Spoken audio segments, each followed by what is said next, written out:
Marco Bordieri couldn't tell all the people on his Viz site, but also the Sydney Underwater Gazette Facebook page, that he'd be talking to me this morning. How are you, Marco?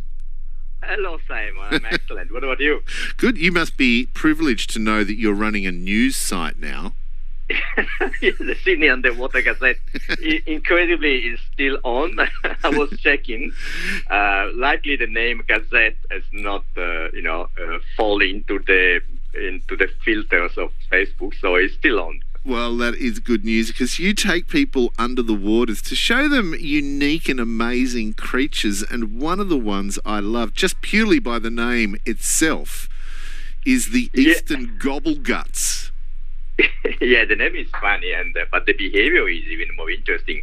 It's also known as the cardinal fish. It's the rest of the year is pretty uninteresting fish, because it's like brownish, 5 centimeters long. You wouldn't even take care of taking a picture, because it's just one of the many fish. But in this period, because the nature follows a calendar which is connected with the length of the daylight and the temperature of the water, so every fish does something different. And this time, which is summertime, this small and uninteresting fish displays a behavior which is incredible. Basically, there is an handover of eggs from the female to the male.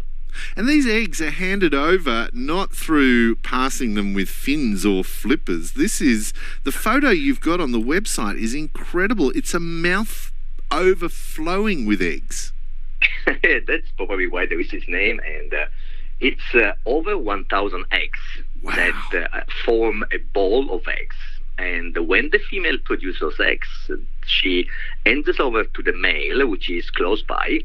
And there is this video on the Sydney Underwater Gazette by our member Stephen Kong, and you can see in a matter of seconds, and this is incredible because he was able to capture the sequence, which lasts a few seconds, and clearly you have to be there at the right time because they don't wait for you to be there. And in this sequence, you can see the female producing this ball of eggs, the male coming from behind and basically grasping this ball and pulling out, completely out, till it gets into his mouth. Wow. And when it's in his mouth, as you mentioned the picture, there is also a picture, but it's basically a mouthful. He almost dislocates his jaw in order to hold this huge ball in the mouth. And this means that he can't eat for the duration of the time he holds this ball of eggs in his mouth.